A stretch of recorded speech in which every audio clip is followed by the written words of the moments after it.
Our organization has gone through a lot of change in the last 4 years.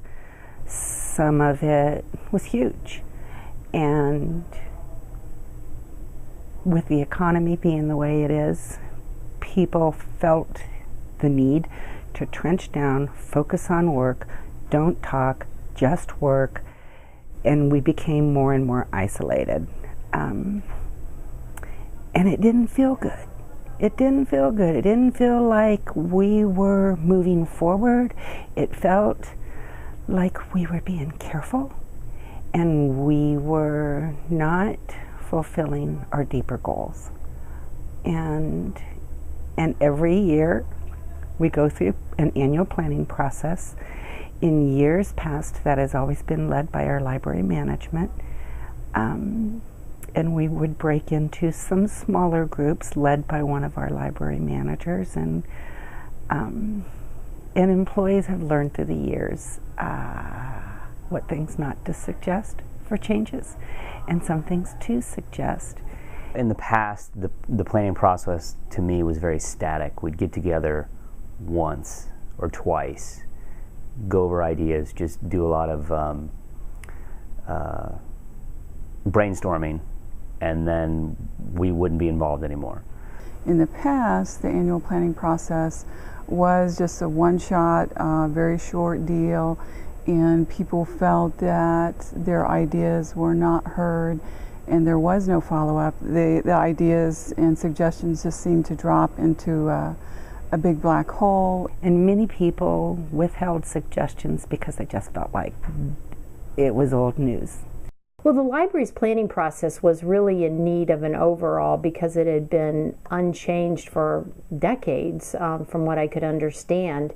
And we really needed it was very inflexible, it was very overwhelming, and just basically very stale. Christy and I attended a session from the UD Center for Executive Leadership and Executive Development on high commitment and high performance, and the presenter there outlined a program that he has used with companies to try to gain input from the employees.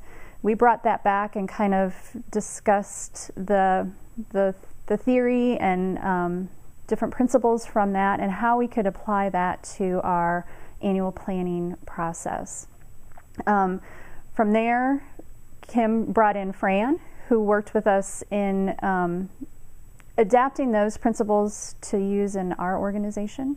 So I asked Fran Kick to come in to help us generate the energy and the enthusiasm and commitment that we would need to make the changes. Fran had worked with us with the helping us redo our vision, mission, and value statement, so I knew that he knew the organization and he knew how to help us be honest, committed, and just really talk to one another about the changes that needed to be made. Fran brought the notion of the napkin ideas from Southwest Airlines and how their foundation came from literally the back of a napkin. So we applied that, combined that with the high commitment, high performance, and used it in a kind of brainstorming session with the staff as a way to gain everybody's input into what we can do in an organization and where our priorities should be for moving forward. And just as in small groups, we had them all put their ideas down and just tried to get insight from everybody in the entire organization. This year we did something different. We brought in an outsider, which was wonderful, who didn't have any of the garbage dynamics going on with employees. They didn't feel like anything they shared or suggested would reflect negatively on them in any way, which was lovely. This was a different process than in the past because it was a group activity and you had many people in there from different departments in the library, which I think gave everybody a lot of perspective, or different perspective of how people work and and interact in their own departments. It wasn't what I expected, which was a good thing, because I think before we've kind of done the same process over and over, and it gets kind of old. So with the new way that we did things with the napkins, and different people from different departments getting together, meeting, talking, and it was really relaxed and informal as well, which helps people say what's on their mind. It was non-threatening, it was very casual, it was fun.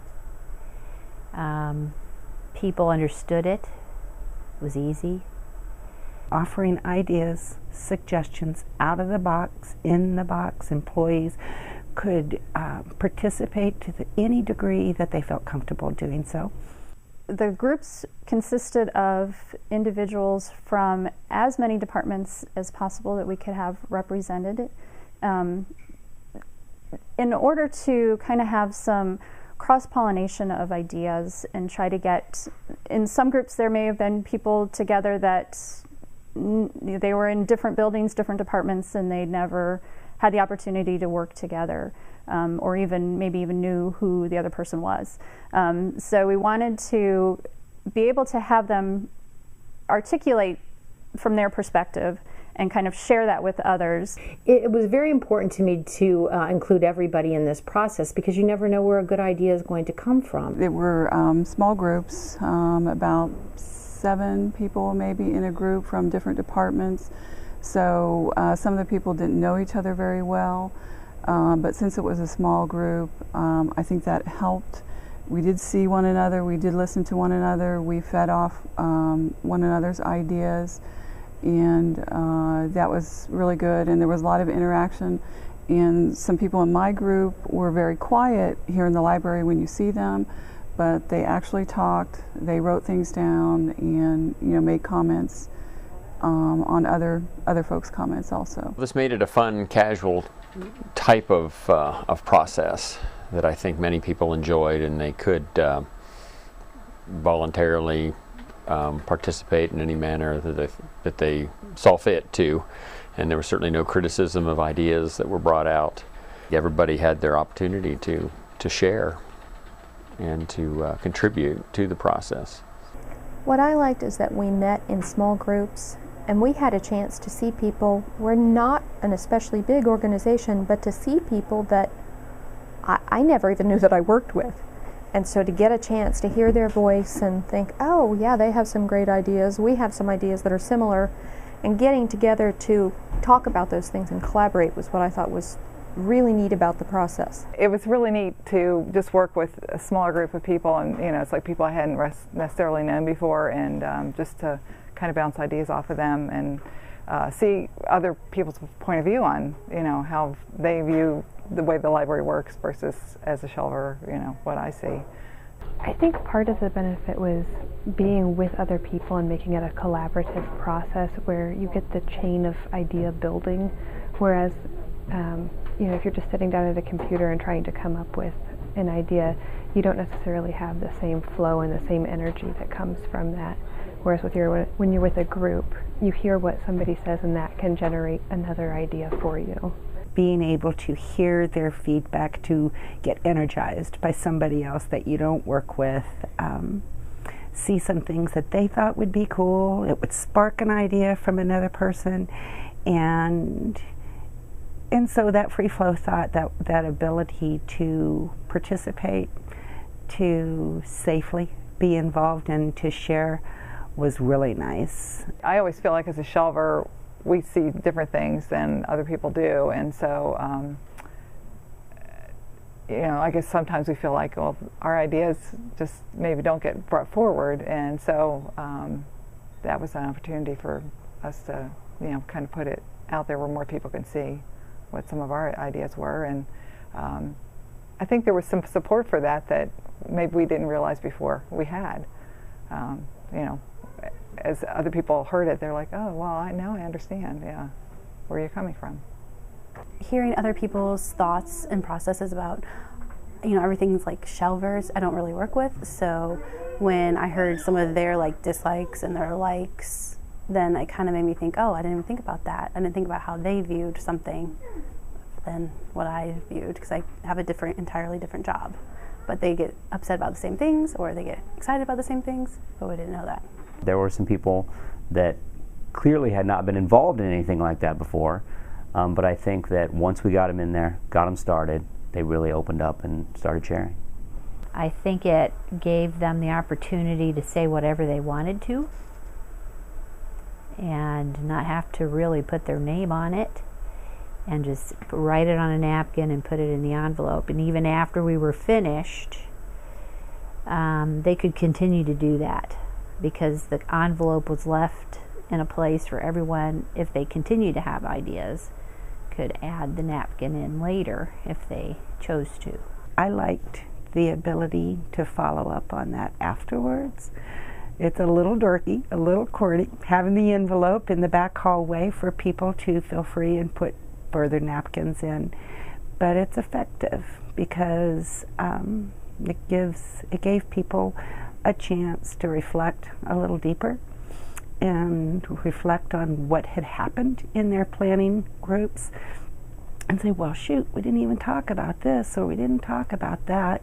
Or you'd talk to a coworker after, to somebody else, and you'd hear some of the direction that their conversation had gone in and their ideas, and it sparked something completely fresh and different. For example, the staff in the materials handling department, they only see things from their perspective, and they could share their idea with someone in the youth services department or somebody in the adult services department, and kind of why things work the way they do sometimes. That was helpful in kind of tearing down some of the silos and getting people involved across the organization and not just within their own little section. It was really exciting. It was fun to see, just volumes and volumes of thoughts that staff had that they unleashed, which was neat. And it was neat to see how they kind of fit into themes. So as we, they start out with just 500 napkins all, in a pile, and then we start seeing patterns and multiple napkins with similar ideas. So that helps see where staff's hearts are. I thought the whole theme, the way you had it set up in themes, was really good.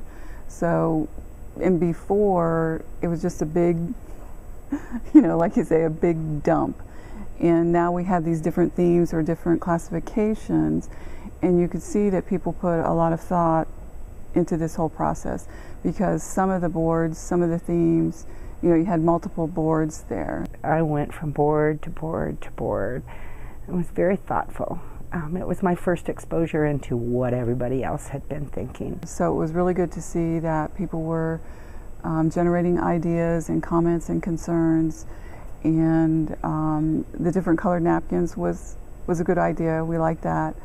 It was a little overwhelming when you first saw all that, but then you thought, wow, this is great. People are really thinking, really contributing, because in the past, people didn't contribute very much at all. I think staff were surprised at how many ideas there were. I think it was a valuable experience too, as they read those, to see that some people would think the opposite of another idea. So there could be two different ideas that voiced completely different opinions, and that has a lot of value, because and as Liz said, with the silos, people work in their own department, and the people in their department think a certain way, and they talk, and they kind of form a group idea, and then to see this completely opposite perspective has a lot of value. And I think really just the visual impact of all those colored napkins was really neat. Wow. It's like that's a lot of creative ideas, and and there wasn't a whole lot of repetition, really. There was just a lot. I had no idea that. I mean, shouldn't have been surprised that many people would come up with that many ideas, but there was just a whole lot. It was overwhelming, but I'm not going to lie, it was interesting to see everything, and it also made me feel like, oh, I'm not the only one that feels this way, and also kind of like I wanted to be a part of, for example, the programming board, so that I could help. I think it's generated a lot of excitement in the library, because we had certainly a lot of volunteers to work on the theme teams, and I think we had a lot of staff buy-in to this process, and it did generate a little more excitement than the past annual planning process. I think one of the most valuable tools that we came away from after our process was the voices that were heard this time that had never had an opportunity to speak. Some of our lowest paid employees, you could tell, comments had been written, requests had been put down. Some of them very focused, very specific to something that an individual hoped they could begin doing, or why couldn't they do, or it would be nice if they could. I thought they were able to speak. I've been at the library almost 20 years, and this is the most participation in the annual planning process that I've ever seen. As I said before, people thought that their ideas and suggestions dropped in a big black hole, and this year we feel that there is going to be action on those, and there will be follow-up, either yay or nay, and if it's nay, why it's nay. It's the first time that I can remember that our annual planning process seemed to be met with enthusiasm from just about everybody. I had lots of people come and say, I was not looking forward to that, and I ended up really enjoying it and feeling like it was worthwhile, so thanks. And I don't remember that ever happening before in any of our planning sessions. They tended to be, it was usually a all-staff meeting, kind of grueling, and, you know, oh, it's annual planning time. So to move in a positive, humorous, but functional way, I think hopefully shifted our culture just a little bit. It's better because it gives people, you know, a foot in the game, like they're part of the process, like they're actually contributing, and it's important. And I think we've seen that where it's not a token.